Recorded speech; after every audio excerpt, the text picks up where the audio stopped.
Hello everyone, welcome to English Treasure. In today's lecture, we're gonna talk about phrases and idioms related to business. Yes, today we're gonna talk about the business language.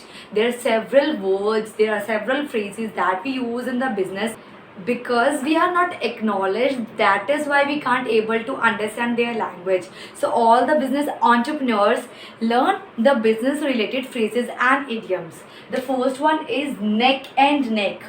What does it mean? At the same stage as a competitor. अगर आप अपने competitors के साथ सही compete कर रहे हो, same ही stage पे हो, आप लोगों के जो प्रॉफिट्स हैं, आप लोगों की कंपनी एक सेम स्टेज पे है, then we can say that neck and neck. For example, both businesses were performing well. Their profits were neck and neck. उनके जो profits थे बहुत ही ज़्यादा neck and neck थे. हम बोलते हैं ना cut throat competition जा रहा है इन दो students के बीच में.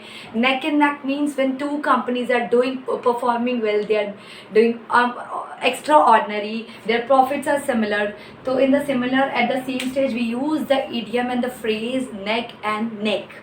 So the next one is in the driver seat. अगर आप ड्राइवर की सीट पर जाकर बैठ जाओ तो उसको क्या बोलेगा? इन द ड्राइवर सीट.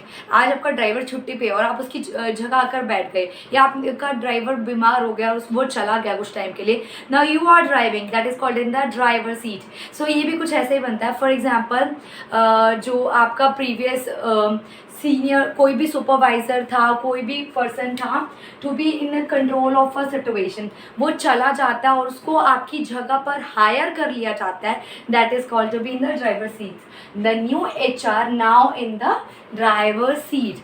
जो न्यू HR है, पुराना वाला एक्स जो है वो रिटायर हो गया, बीमार हो गया, चला गया. नाउ जो new HR is in the driver seat. Okay, the next one is to move the goal post. To move the change the rules any time without consultation.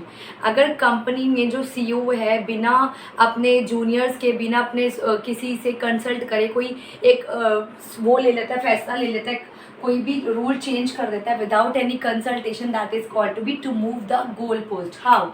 For example, the director increase the target by 20%.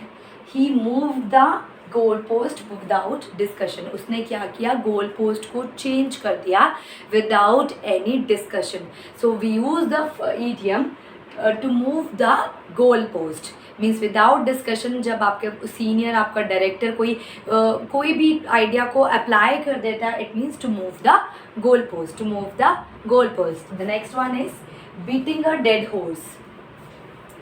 For example, if you are running a company और आप अपने जो जितने भी आपके workers काम करते हैं कंपनी में, जितने भी लोग काम करते हैं, आप उसको बहुत समझा रहे हो, मोटिवेट कर रहे हो, still you are not getting the result, means beating the dead horse. That is called to be beating a dead horse. Describe a pointless exercise that not going to be work. वो pointless exercise जो काम ही नहीं करने वाली, आपको पता है ये निकम्मा है, ये काम ही नहीं करने वाला, that means beating a dead horse. For example, इसको आप different तरीके से यूज़ कर सकते हो. Chasing them for the money would be like beating a dead horse. They decided to give up. उन्होंने तो गिव अप करना का सोच लिया, मतलब they are deciding to give up. वो नहीं सुधरने वाला, कुछ नहीं होने वाला. Chasing them for the money would be like a beating a dead horse. Is keep your eye on the ball. Keep your eye on the ball. It means कि आपका टारगेट जो है, आपकी जो टारगेट ऑडियंस है, आपका जो target है, आपका मिशन है, जो आपको बहुत ही क्लियर है, आपको सामने दिख रहा है. That is means keep your eye on the ball. To stay alert and watch others competitor doing. हम हर वक्त अलर्ट रहना और देखना मार्केट में कॉम्पिटिटर्स क्या कर रहे हैं, आपकी स्ट्रेटजी से पहले काम कर रही है या नहीं कर रही. That means keep your eye on the ball. I graduated in just 3 years because I was able to keep my eye on the ball and my priorities, my studies above all. Means मैंने अपनी studies को prefer किया सभी चीज़ों से. You know, I just keep my I on the ball. That is why my company is so hit. I can you know achieve the targets because I keep my I on the ball. मैं इतनी company को इतना big क्यों बना पाया, एक big picture कैसे देख पाया? Because I keep my I on the ball. मैं अपने टारगेट ऑडियंस को, अपने वर्कर्स को, हर चीज़ के ऊपर मैं पूरा ध्यान रखता हूँ, कोई भी लूप होल नहीं छोड़ता. That why I keep my eyes on the whole. The next one is a level playing field. A level playing field means a situation when everything is equal and fair to all competitors. means जब एक जो चीज़ है वो सभी competitors के लिए सबके लिए equal है, ठीक है, that is called means a level playing field means अगर आपने एक decision decide करा है, ठीक है, और आप सभी कंपनीज सभी वही रूल अप्लाई करते हैं अपनी अपनी कंपनी में, तो वो क्या हो जाता है, एक लेवल प्लेइंग फील्ड बन जाता है, सभी के लिए इक्विवेलेंट है, किसी के लिए थोड़ा किसी के लिए ज़्यादा नहीं. Revising the tax code to level the playing field for all companies means to level the playing field for all companies. सभी कंपनीज के लिए एक टैक्स कोड बना दिया गया, ठीक है, ताकि सभी इक्विवेलेंट रोल प्ले करें.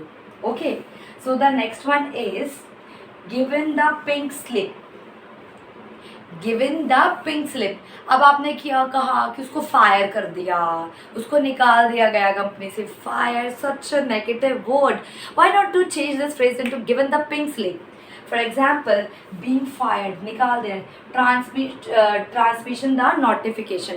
आपको नोटिफिकेशन मिल जाती है, दिया जाता है कंपनी की तरफ से कि you are transmitted from here to anywhere else. She got the pink slip and her project failed.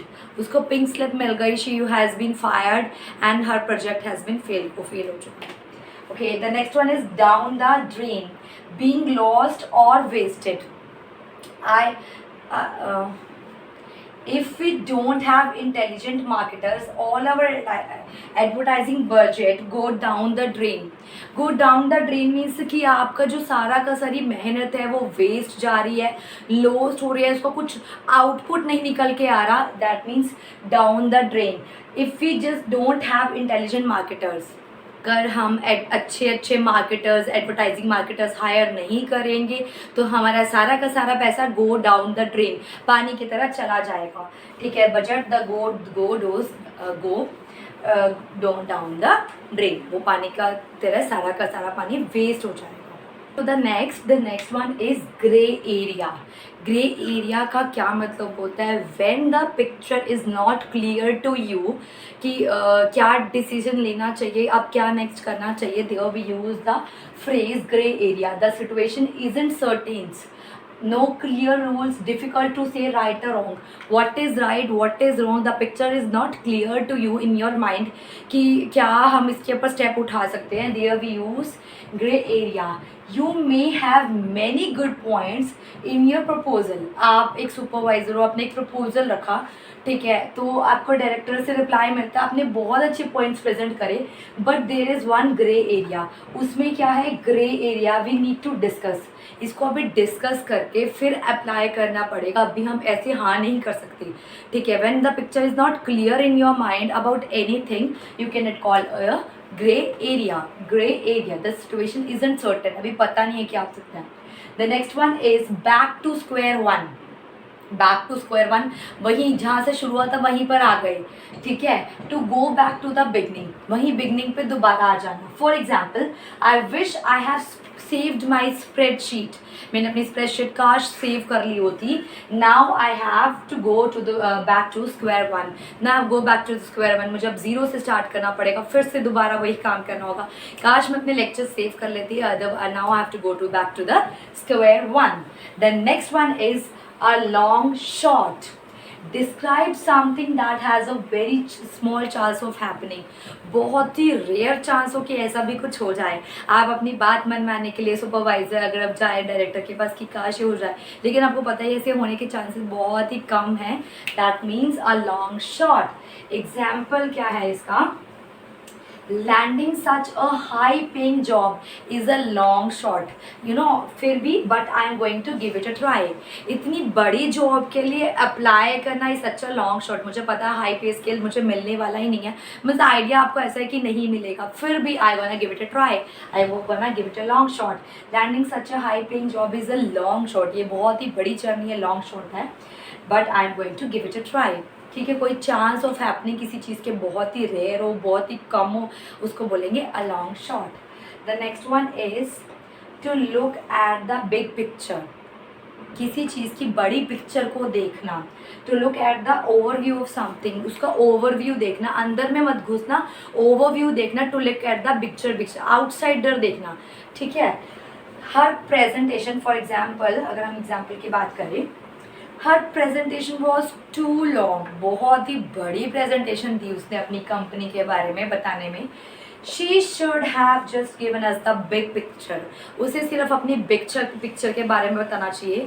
For example if somebody has come to you to give you idea about your presentation की that is how I am working in Nash, और आप शुरू से बता रहे हो from that end that how I have started, उसने बोला plus just give us the big picture, हमें बस ओवरव्यू बताओ, don't go in the deep, use the phrase to look at the big picture. I hope these idioms phrases regarding business would be worthful for you. If you want some more, you can text me in the comment box. But before that, don't forget to like, subscribe and share my channel. Gracias.